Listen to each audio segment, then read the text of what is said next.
하나님의 말씀을 봉독하겠습니다. 하나님의 말씀은 신명기 8장 1절부터 20절까지 하나님의 말씀을 교독하겠습니다. 내가 오늘날 명하는 모든 명령을 너희는 지켜 행하라.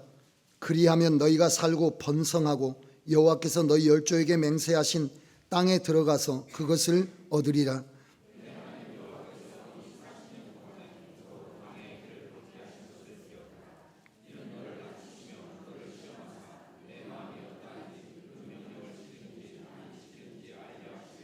너를 낮추시며 너로 줄이게 하시며 또 너도 알지 못하며 내 열조도 알지 못하던 만나를 내게 먹이신 것은 사람이 떡으로만 사는 것이 아니요 여호와의 입에서 나오는 모든 말씀으로 사는 줄을 너로 알게 하려 하심이니라.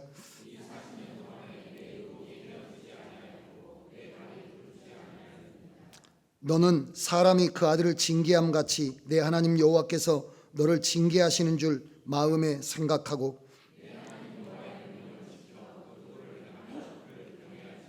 내 하나님 여호와께서 너로 아름다운 땅에 이르게 하시나니 그곳은 골짜기에든지 산지에든지 시내와 분천과 샘이 흐르고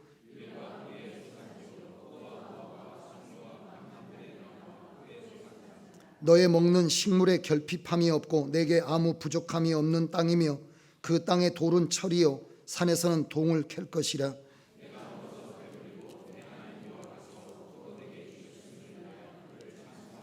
내가 오늘날 내게 명하는 여호와의 명령과 법도와 규례를 지키지 아니하고 내 하나님 여호와를 잊어버리게 되지 않도록 삼갈지어다.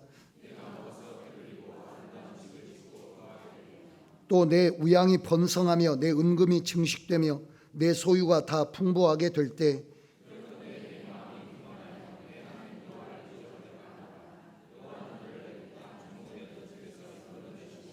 너를 인도하여 그 광대하고 위험한 광야 곧 불뱀과 전갈이 있고 물이 없는 간주한 땅을 지나게 하셨으며 또 너를 위하여 물을 굳은 반석에서 내셨으며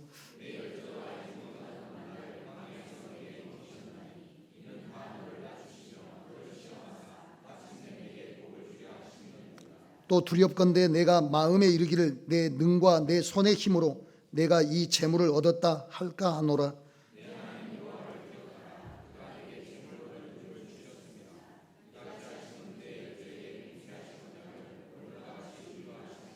내가 만일 내 하나님 여호와를 잊어버리고 다른 신들을 쫓아 그들을 섬기며 그들에게 절하면 내가 너희에게 증거하노니 너희가 정령이 멸망할 것이라.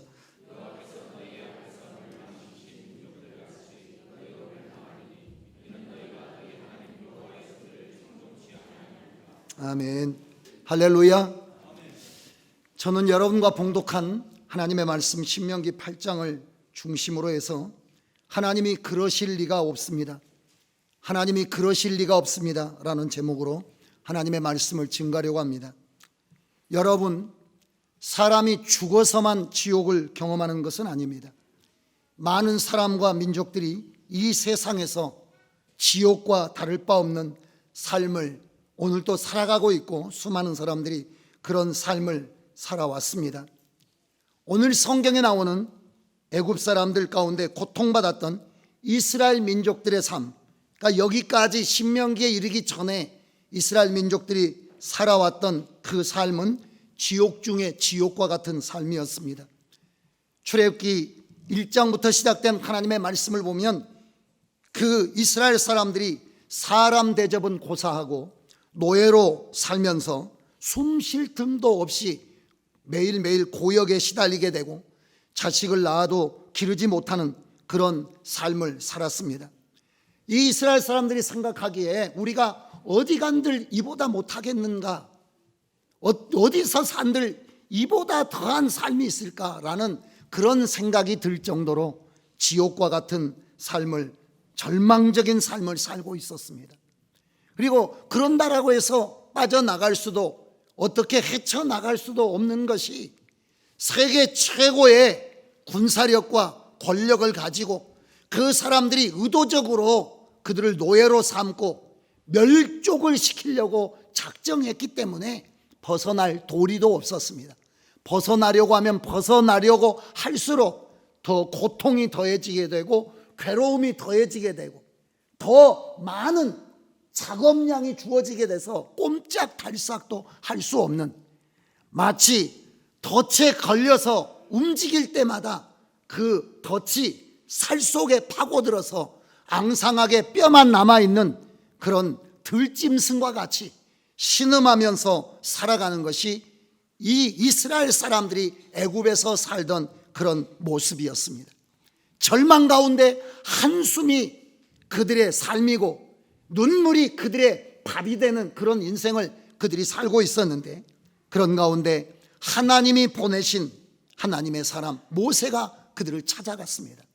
모세가 이스라엘 백성들을 찾아와서 하나님께서 이 지옥에서 나가게 해주신다, 하나님께서 너희를 건져주신다, 하나님이 너희를 건지시기 위해서 나를 보냈다라고 이야기하면서 하나님께서 너희를 인도해서 젖과 꿀이 흐르는 아름답고 넓은 땅, 자유의 땅으로 인도해 주신다라고 하는 하나님의 언약을 모세가 이스라엘 백성들에게 전해줍니다.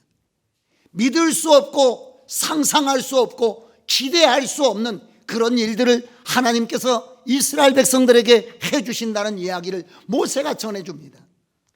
믿을 수도 없고 기대할 수도 없기 때문에 아무도 믿으려고 하지 않았습니다. 자신들에게 뭔가 희망이 있다는 거 기대해 보지도 않았거든요. 자기들이 이런 이 압제와 고통과 애굽의 통치에서 벗어날 수 있다는 것 꿈도 꿔보지 않았기 때문에 모세의 이야기는 그저 지나가는 이야기처럼 들려졌습니다. 그리고 모세를 통해서 구원해 주시겠다라고 말씀하시던 하나님의 말씀도 그렇게 그들의 마음에 와닿지는 않았습니다.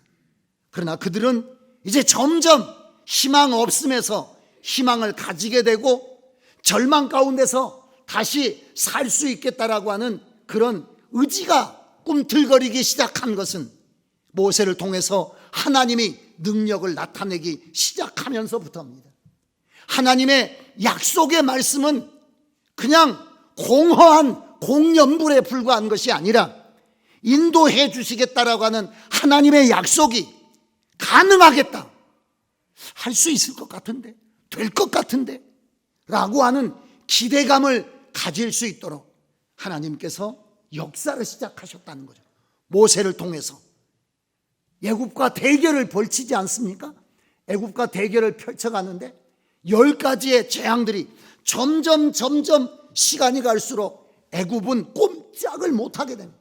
지금까지 그 주변의 어떤 국가도 어떤 사람도 애굽을 맞설 수 있거나 애굽의 어떤 영향력을 행사하거나 애굽과 대결할 수 있는 사람도 국가도 없었는데, 하나님이 보내신 모세라고 하는 사람이 애굽하고 맞서기 시작하면서 시간이 지날 때마다 점점 애굽이 꼼짝도 못하게 되는, 모세 앞에 무릎을 점점 꿇어가는 것을 보면서 이스라엘 사람들은 희망을 갖기 시작했다는 것이죠.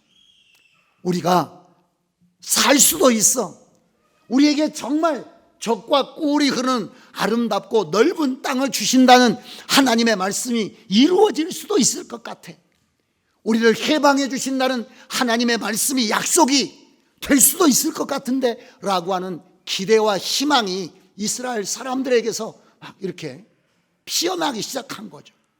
하나님의 전능하심을 타고 마지막에 성경의 말씀처럼 하나님께서 이스라엘 백성들을 애굽에서 건져내시고 홍해를 통해서 이스라엘을 애굽에서 완전히 빼내신 그 하나님의 역사를 경험하면서 이스라엘 사람들 다 누구나 다 막론하고 사람들이 다 모여서 하나님의 구원의 은총을 노래했습니다. 미리암이 소고를 잡고 춤을 추면 다 이스라엘 여자들이 그 뒤를 따라다니면서 하나님의 구원과 하나님의 축복과 하나님의 영광을 노래했습니다. 모세와 이스라엘 백성들이 출애굽기 15장에 보면 하나님께서 구원하신 구원의 영광을 노래하는 구원의 노래가 나와 있지 않습니까? 그런 기쁨과 소망이 그들에게 가득 차 있었습니다. 이제 생지옥인 애굽에서 벗어나서 낙원에 살고자 하는 희망을 가지고 하나님을 따라 나선 겁니다. 그리고 하나님은 그 희망이 반드시 이루어질 수 있음을 보여주기 위해서 바다를 가르셔서 민족이 바다를 통해서 애굽을 벗어나게 하시는 놀라운 역사를 보여주셨습니다. 이제는 기대가 확신으로 바뀌게 된 겁니다. 될 수도 있을 것 같다. 하나님이 그 약속하신 것이 이루어질 수도 있을 것 같아. 그런 기대와 희망이 이제는 확신으로 반드시 될 수밖에 없어. 되게 하시고 말 거야. 이런 확신이 하나님을 향한 찬양과 기쁨과 노래로 온 하루하루를 지내면서 이스라엘 백성들이 하나님의 영광을 찬양합니다.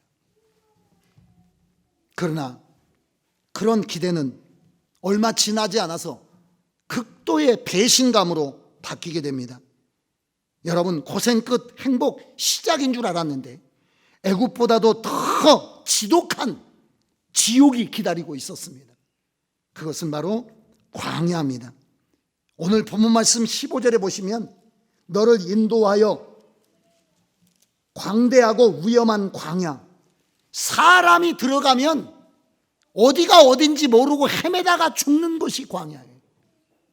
인간 자체가, 이게 우리가 이런 땅이라고 하는 것은 산이 있고 강이 있고 그러니까 여기가 어디쯤 되겠다라고 하는 것을 우리가 감을 잡는데, 광야라고 하는 것은 여기가 저기 같고 저기가 여기 같고, 그런데다가 이 광야라는 게 어마어마한 광야이기 때문에 차로 달려도 24시간 며칠을 달려야 지나갈 수 있는 광야인데 걸어서 극복하기가 어려운 말씀으로 다시 돌아가 보시면 너를 인도하여 그 광대하고 위험한 광야는 불뱀과 전갈이 있고 물이 없는 간조한 땅이라고 말씀하고 있습니다. 먹을 것도 없고 마실 물도 없습니다. 뿐만 아니라 이스라엘을 공격해오는 아말렉의 전쟁에 휘말리게 되는, 그러니까 이스라엘 사람들 속에서 찬송이 변해서 희망과 확신이 변해서 원망과 불평이 쏟아져 나올 수밖에 없는 겁니다. 하나님에 대한 기대가 배신감에 치를 떨면서 하나님의 이름에 모욕을 말해요. 하나님을 저주하면서 도리어 애굽으로 돌아가는 게 낫지 않겠네. 그곳에 살면서 지옥이 따로 없는, 생지옥이 따로 없는 삶을 살면서 어디 간들 이만 못하게 살겠나라는 기대를 가지고 나왔는데, 이제는 그 사람들이 생각한 게 어떻게 생각하냐면 차라리 이 광야보다 애굽이, 그때는 생지옥인 줄 알았는데 거기가 그래도 숨은 쉴 수 있었던 곳이 아니었는가라는 이야기를 하면서, 출애굽기 16장 3절에 보면 우리가 애굽 땅에서 고기 가마 곁에서 앉았던 때와 떡을 배불리 먹었던 때에 여호와의 손에 죽었으면 좋았을 것을, 아니 젖과 꿀이 흐르는 넓고 아름다운 땅으로 인도해 준다라고 가진 우리를 다 불러가지고 그 역사를 이루어줄 것처럼 모세를 통해서 그렇게 애굽을 다 대적하고 꺼내서 바다까지 갈라가지고 끄집어내가지고 겨우 데리고 온 게 사람도 못 사는 광야에 데리고 와서 이렇게 사람을 여기서 죽이냐예요. 죽일 장소가 없어서, 무덤이 없어서, 땅에 묻힐 곳이 없어서 우리를 여기까지 인도하여 온 회중으로 줄여 죽게 하는구나 라는 이야기가 나와 있습니다.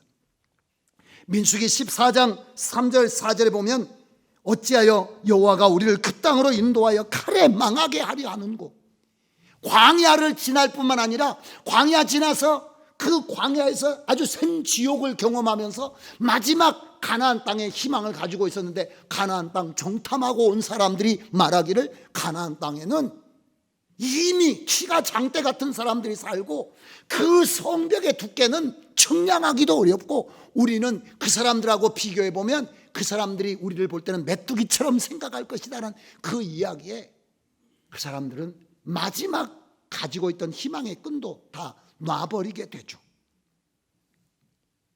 어찌하여 여호와가 우리를 그 땅으로 인도하여 칼에 망하게 하려 하는고 우리 처자가 사로잡히리니 애굽으로 돌아가는 것이 낫지 않겠는가. 도로 그 지옥으로 가는 게 낫겠다는 거죠.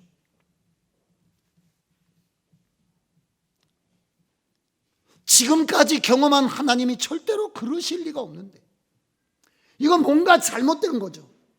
아니, 자기들이 하나님을 애굽에서 경험했잖아요.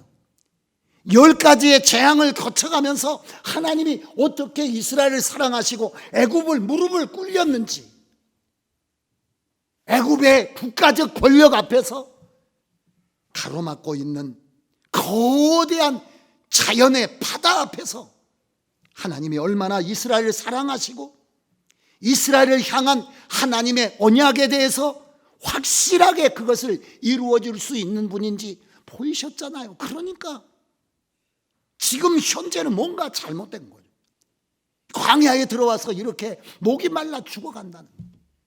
먹을 것이 없어서 오늘 또 울부짖는 아이들을 이렇게 안고 절망감에 시달리면서 뭔가 잘못됐다는 거죠. 하나님이 그러실 리가 없는데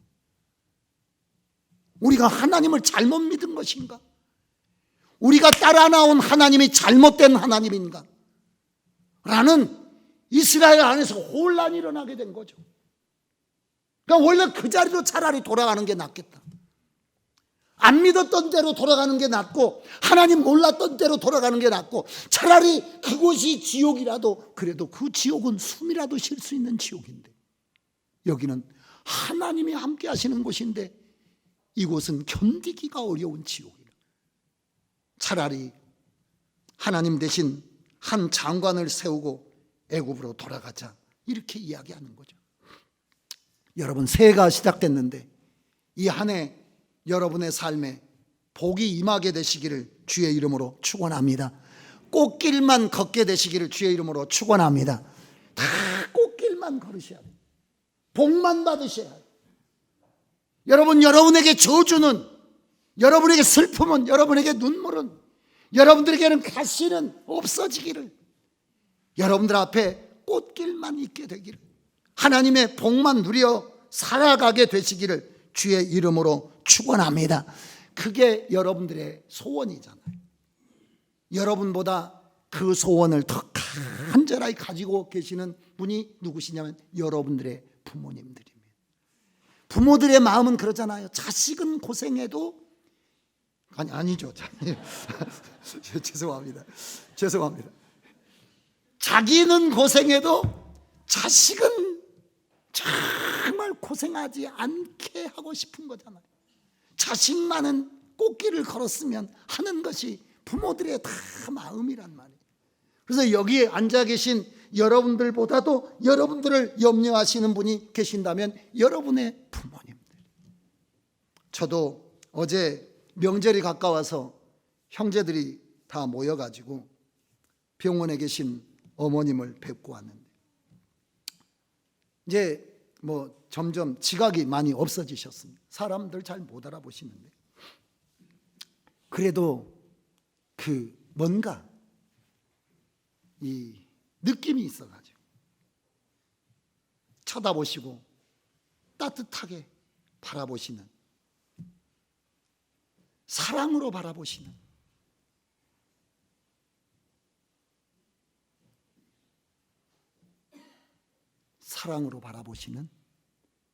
그 병들어 계시지만은 아픔 속에서 자식을 사랑하는 그 부모님의 마음을 알게 됐습니다.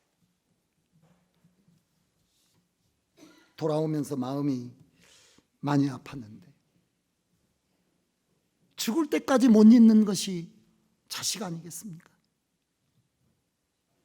밤을 새워가면서 자식을 간호할 때 부모가 하는 마음은 어떤 겁니까? 내가 아프고 말았으면 좋겠다는 것이 부모의 마음이잖아요.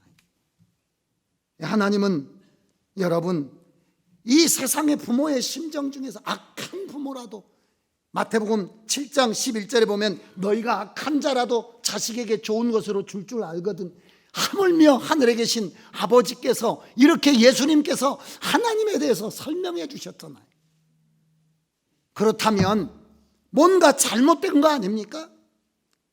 꽃길을 걷기를 원하는 것이 부모고 죽는 순간까지도 잊혀지지 않는 것이 자식인데, 하나님은 우리의 아버지시라고 말씀했는데, 이스라엘을 택했다라고 말했는데, 400년 동안 너희는 나를 잊었어도 나는 너희를 잊지 않았다라고 말했는데, 그래서 애굽의 권력과 군사와 강압 속에서 하나님께서 모세를 통해서 대결하셔서 건져주셨는데, 거대한 홍해 바다를, 그 자연을 갈라내시면서 하나님께서 이스라엘을 사랑하신다는 것을 보여주시고 또 보여주셨는데, 왜 이렇게 기대하고 따라갔던 그 마지막이 생지옥으로 밀어넣느냐는 거예요. 하나님은 그러시면 안 되는 거잖아요. 하나님이 그러실 리가 없는데 라고 하는 것이 이스라엘 사람들이 더 겪는 고통이었던 것이에요. 그러니까 사막에서 겪는 고통, 그 광야에서 겪는 어려움보다 더 고통스러운 것이 하나님이 그러신다는 게, 믿었던 사람에 대한 배신감이라고 하는 게 훨씬 더 큰 겁니다. 좋으신 하나님이라고 우리가 사람에게 형용사를 붙이잖아요. 착한 사람, 뭐 건강한 사람. 근데 하나님은 우리가 부르실 때 어떤 하나님으로 사람들이 말하냐면 선한, 좋으신 하나님. 그래서 여러분과 제가 찬송도 하잖아요. 좋으신 하나님, 좋으신 하나님. 좋기만 하는 게 아니라 참 좋으신 나의 하나. 그 양반이 이런 일을 하신다는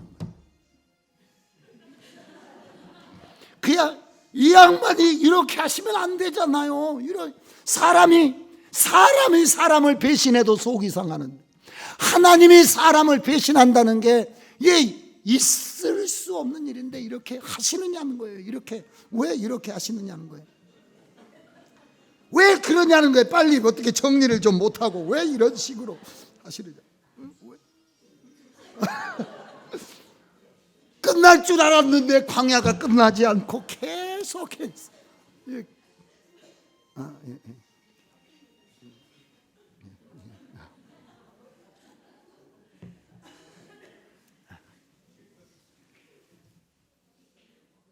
여러분, 이스라엘 백성들이 느꼈던 하나님이 그러실 리가 없는데 라고 하는, 계속해서 이스라엘 백성들 속에서 자기도 모르게 나오는 이야기처럼 하나님이 왜 이러실까? 하나님이 이러실 리가 없는데 라는 마음으로 혹시 여기 앉아 계신 성도 여러분이 계시지는 않습니까? 하나님을 믿어온 세월이 야속할 만큼 여러분 스스로 배신감에 시달리고 있지는 않습니까? 왜 나는 헤쳐나가 보려고 몸부림치면 몸부림칠수록 덫에 걸린 짐승처럼 믿음을 붙잡고도 몸부림치는데, 이렇게 계속해서 한도 없이 끝이 없는, 밑이 없는 구덩이 속으로 마치 무적행과 같이 이렇게 한없이 빨려 들어가만 가는 것인가? 이런 가운데 계시지는 않습니까? 하나님이 그러실 리가 없는데, 그런데 오늘 성경에 보면 하나님이 그랬다는 거예요. 아니, 우리 생각에는 하나님은 그러실 리가 없고 그러시면 안 되는데, 오늘 성경에 보면 어쩌다 보니까 나도 몰라, 미안해 어쩌다 보니까 내가 잘못 인도했네, 그런 것도 아니고, 하나님이 내가 실수했네, 그러신 것도 아니고, 오늘 성경에 보니까 하나님께서 의도적으로 그 광야의 길을 걷게 했다는 거예요. 2절에 보시죠. 내 하나님 여호와께서 이 40년 동안에 너로 광야의 길을 걷게 하신 것을, 하나님이 실수하신 게 아니고 그냥 그러실 리 없는 하나님이 그러셨다는 거예요. 진짜 하나님이 의지를 가지고 그렇게 했다는 거예요. 실수하신 게 아니라 하나님께서 그렇게 했다는 거예요. 여러분, 왜 그렇게 했을까요? 왜 주님은 이스라엘의 기대를 저버리고 이스라엘 백성들을 광야로, 절망으로, 지옥과 같은 삶으로 끌고 들어가신 것일까요? 여러분, 하나님께서 그렇게 하신 이유가 무엇일까요? 그것은 우리의 실상을 우리 스스로 보게 하기 위하신 하나님의 뜻이 있습니다. 우리는 우리가 얼마나 믿음이 없으며, 우리는 우리가 얼마나 하나님 앞에 죄인 되어 있으며, 우리가 하나님을 향한 고백이 얼마나 여러분 가벼운 것인가라고 하는 것을 우리는 모릅니다. 그래서 우리는 스스로의 신앙으로 우리의 의의를 삼는 경우가 많아요. 나는 얼마나 성실한가? 나는 얼마나 깊은 믿음이 있는가? 나는 얼마나 흔들리지 않고 하나님을 의지하면서 믿음으로 살아가고 있는가? 라고 하는 것을 자부심으로 긍지 있게 생각하면서 마치 바리새인과 사두개인과 서기관처럼 나는 종교적으로, 신앙적으로, 인간적으로 마치 괜찮은 사람이기에 내가 살아가는 삶은 그런 나의 그릇에 합당한 하나님의 축복이라고 생각하는 그런 마음을 사람들이 가지고 있습니다. 이스라엘 백성들은 하나님을 믿었습니다. 하나님을 찬양했습니다. 하나님을 노래했습니다. 그리고 자신들을 불러내신 하나님에게 자신들의 생애가 닿을 때까지 하나님만을 경외하겠다라고 약속을 했습니다. 그리고 그것이 그들의 진실인 줄 알았습니다. 그런데 광야에 들어가자마자 이스라엘 백성들이 얼마나 하나님 앞에 믿음이 없는 사람인지 스스로를 알게 됐다는 거예요. 광야는 인간의 숨은 실상을 드러내는 곳이라서, 여러분, 우리가 광야에 들어가지 않으면 하나님의 구원을, 하나님의 불쌍히 여겨주심을, 하나님의 은혜를 간구하는 사람으로 우리가 여러분 하나님과 동행할 수가 없습니다. 광야 없는 인생은 반드시 어떻게 되느냐면 교만하게 되어 있어요. 광야는 사람을 낮추는 것이 광야입니다. 광야의 인간에 무엇이 작동할 수가 있습니까? 농사를 짓는 기술이 있다고 농사를 지을 수가 있나요? 어디 방향을 알 수가 있습니까? 해를 가릴 수가 있습니까? 밤의 추위를 견딜 수가 있습니까? 인간은 아무것도 아닌, 광야는 인간의 바닥을 보여주는 곳이, 그런 인간 개인의 능력의 바닥뿐만 아니라 영의 바닥까지를 보여줘요. 그래서 그곳에서 다 적나라하게 드러나게 된 거죠. 얼마나 패역한지, 얼마나 무능력한지, 이런 것들을 다 드러내게 돼요. 우리에게도 그렇습니다. 하나님이 우리를 광야로 끌어가시면 그때 우리의 믿음의 실체가 나옵니다. 우리 안에서 원망과 분노와 절망과 믿음에 대한 후회와 하나님에 대한 배신감으로 막 우리 안에서 끌어오르지 않습니까? 얼마나 우리의 믿음이 가벼운 것인가 라고 하는 것을 보게 되면서 주님 앞에 우리는 그렇게 기도할 수밖에 없죠. 주여, 죄인입니다. 나를 불쌍히 여겨 주십시오. 여러분, 광야가 없이는 절대로 사람이 하나님과 함께 살 수가 없는 것이, 하나님이 사람과 함께 사는 길, 사람이 하나님과 함께 사는 길은 우리가 죄인됨을 깨닫는 것만이 하나님과 함께 사는 것입니다. 인간이 하나님과 헤어진 것이, 창세기에 인간이 하나님과 헤어진 것이 교만함 때문이잖아요.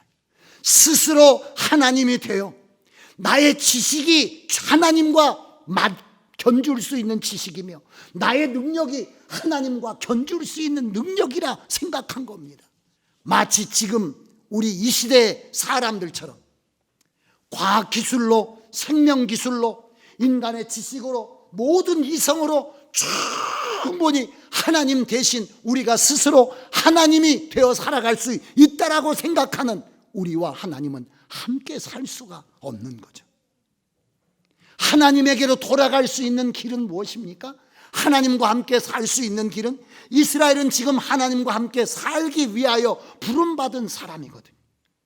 예수를 믿는다는 것은 하나님과 함께 살기 위하여 초청받았다는 것입니다. 하나님과 함께 영원히 살기 위하여 초청받은 것이잖아요. 하나님과 함께 영원히 살 수 있는 길이 무엇일까요? 그것은 주여, 내가 죄인입니다. 나를 떠나십시오. 나는 아무것도 아니라고 하는 것을, 얼마나 내가 하나님 앞에 무가치한 인간인가라고 하는 것을 깨달을 그때에 주여, 은혜로 저를 입혀주십시오. 불쌍히 여겨주십시오. 저를 도와주십시오 라고 하게 된다는 거예요. 그래서 본문으로 돌아가 보시면 이 광야의 길을 걷게 하신 이유가 뭐냐면, 이는 너를 뭐 하시기 위해서 광야로 인도했다는 겁니까? 낮추시기 위해서. 낮추어지지 않으면 하나님하고 함께 살 수가 없습니다. 하나님은 교만한 자를 대적하시며 겸손한 자와 동행하십니다. 그래서 여러분들의 삶에 광야에 부딪혔을 때 하나님이 여러분들에게 요구하시는 것은 뭐냐면, 여러분들이 아무것도 아니라는 것을 경험하기를 원하십니다. 내가 스스로 목회도 하고 능력도 하고 내가 하늘 아래 나와 같은 사람이 없다라고 말하면 하나님하고 같이 살 수가 없어요. 나는 내가 먹고 마시고 입고 나는 내가 다 살아갈 수 있어. 하나님하고 살 수가 없습니다. 하나님께서는 함께 사시기 위하여 우리에게 뭘 경험하기를 원하냐면 nothing, 아무것도 아니구나, 아무것도 할 수가 없구나. 여러분, 다윗의 생애를 보십시오. 처음에는 막 승승장구하지 않습니까? 골리앗을 쓰러뜨리고 백성들의 지지와 칭송을 받으면서 사울의 최측근이 되고 사위가 되고, 날마다 꽃길 갑자기 그냥 출세길이 터져버린 거죠. 송가인이가 돼버린 것도 마찬가지. 갑자기 무명이 스타가 돼버리면 난리가 난 거죠. 그렇게 그 길로 계속 가면 다윗은 성공했을 겁니다. 세상이 말하는 성공은. 그러나 하나님은 다윗에게서 떠났을 것입니다. 영원한 하늘의 기업의 가문은 되지 못했을 것입니다. 예수 그리스도의 예표는 되지 못했을 것입니다. 하나님께서 갑자기 이 사람을 어디다 던지시나요? 이 유대 광야에다가 던져버리십니다. 누구도 찾아갈 수가 없어요. 어느 곳에도 갈 수가 없고 누구도 만날 수가 없고, 왜냐하면 금방 발각돼 가지고 군대가 쫓아와요. 있을 수 있는 곳이 없습니다. 어떤 사람을 찾아갈 수도, 어떤 집에 갈 수도 없어요. 그래서 결국은 어디로 도망치게 됩니까? 광야로 도망치게 돼요. 그곳에서 다윗이 느꼈던 것은 절망입니다. 아무것도 아니라는 거예요. 자기가 아무것도 할 수 있는 게 아니에요. 할 수 있는 일은 무엇입니까? 도망치는 일입니다. 도망치는 것도 여러분 마음대로 되지 않았잖아요. 외국으로 도망갔더니 저 사람이 장래 우리에게 위협이 될 사람이니까 제거하자고 외국에도 발붙일 데가 없어요. 그래도 도망 나오기 위해서 미친 채 해가지고 위기를 모면해서 결국 광야에 가서 주여, 사망의 음침한 골짜기를 겪으면서 내가 아무것도 아니구나 라고 하는 것을 알게 된 겁니다. 그러므로 그 가운데서 은혜 없이는 살 수가 없지, 하나님 없이는 살 수가 없지, 절망 가운데서 은혜를 노래하는 노래가 나오기 시작했다. 그래서 하나님이 이스라엘 백성들을 영원히 품으시기 원하시는 마음으로, 아픈 마음으로 광야로 데리고 가시는 거죠. 그리고 말씀하시는 겁니다. 오늘 성경에 나의 명령을 쫓으라. 하나님의 말씀이 온전히 순종되기 위해서는 내가 영이 되어야 합니다. 오직 100밖에는 없거든요. 우리가 여러분 내가 50을 가지면 하나님은 50일 수밖에 없어요. 내가 100을 가지면 하나님은 0일 수밖에 없습니다.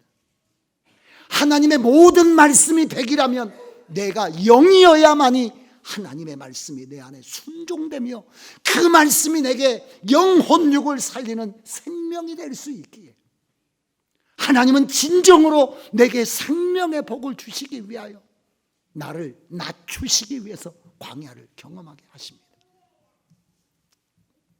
여러분 이런 생각 안 드시나요? 해도 안 돼.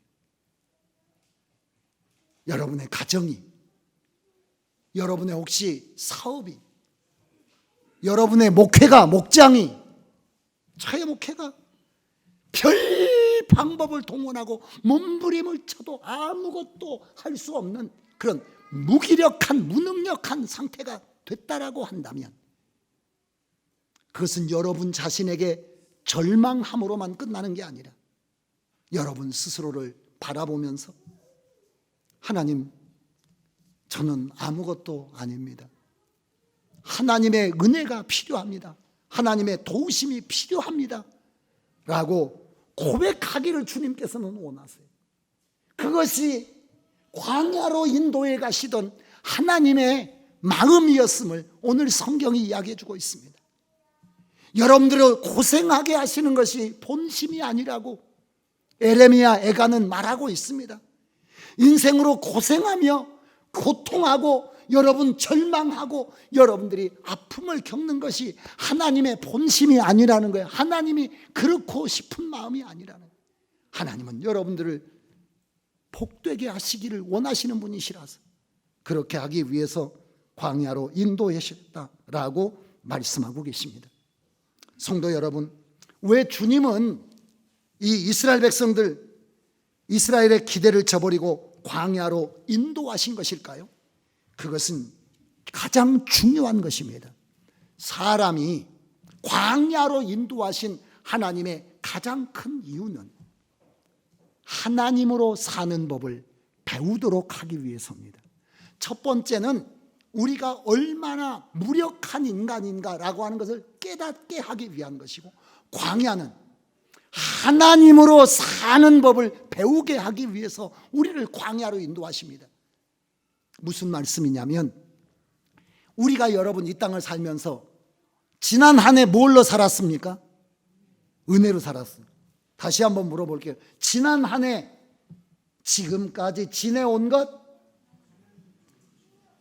하나님의 은혜였음을 믿으시면 아멘 하세요. 정말입니까? 정말 하나님의 은혜였습니까? 아닐걸요. 여러분들이 공부해가지고 취직하시고 또 열심히 연구하셔가지고 사업 따시고 또 그러시면서 사셨잖아요. 그렇게 될 때까지 하나님이 도와주시기는 하셨지만은 여러분들이 애쓰고 사셨잖아요. 그렇게 우리가 살아가지 않습니까? 그러다 보니까 우리는 솔직히 말해봐요. 솔직히 하나님 없어도 살 수 있어요, 없어요? 여러분들의 솔직함이 고요함으로 나타나고 있습니다. 여러분 오늘부터 여러분 안 믿기로 해요. 오늘부터 믿지 말기로 해요. 그래서 여러분들에게 어떤 큰 위협적인 일이 있을까요? 아니, 안 믿는다고 여러분을 사장님이 해고시킵니까? 여러분이 안 믿는다고 여러분 아파트가 사라집니까? 안 믿어도 별 상관없는 거 아니에요?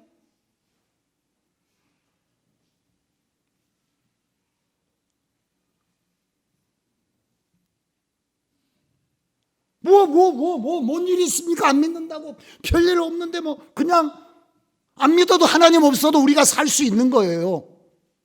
지금. 근데 광야가 다가와 보세요. 광야가 우리에게 와 보세요. 정말 우리가 우리 힘으로 살 수 없다는 것을 너무 절감하게 되는 거잖아요. 그러면서 뭘 통해서 사는 거냐면 하나님으로 인하여 사는 법을 우리가 배워야 돼요. 왜? 왜 그렇습니까? 여러분, 저와 여러분은 단순히 이 땅에 어떤 환경과 우리의 삶의 윤택함만을 구하는 게 아니에요.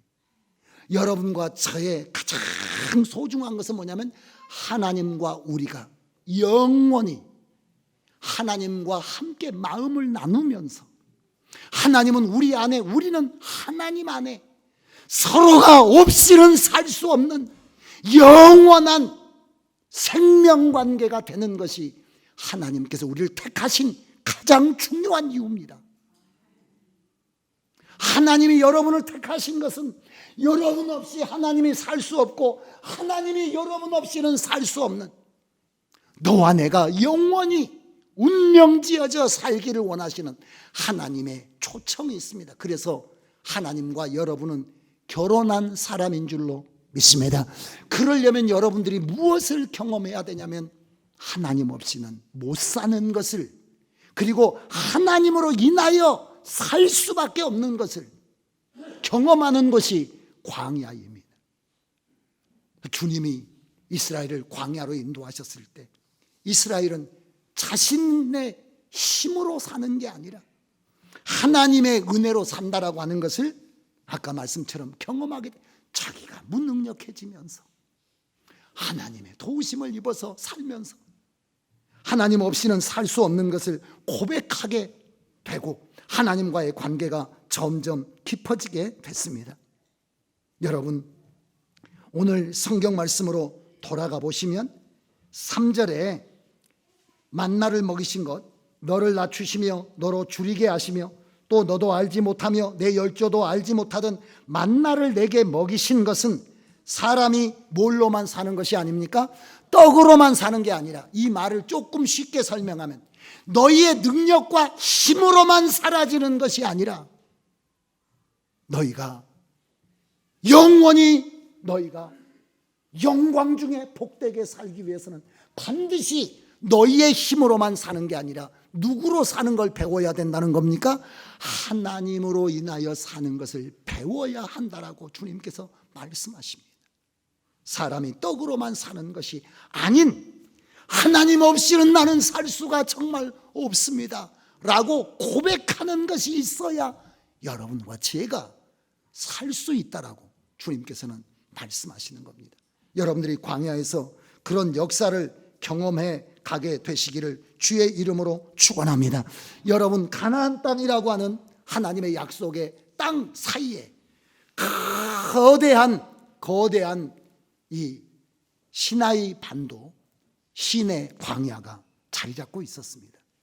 그러나 그 광야는 지옥이 아니라 하나님의 가나안으로 들어가는 징검다리였습니다.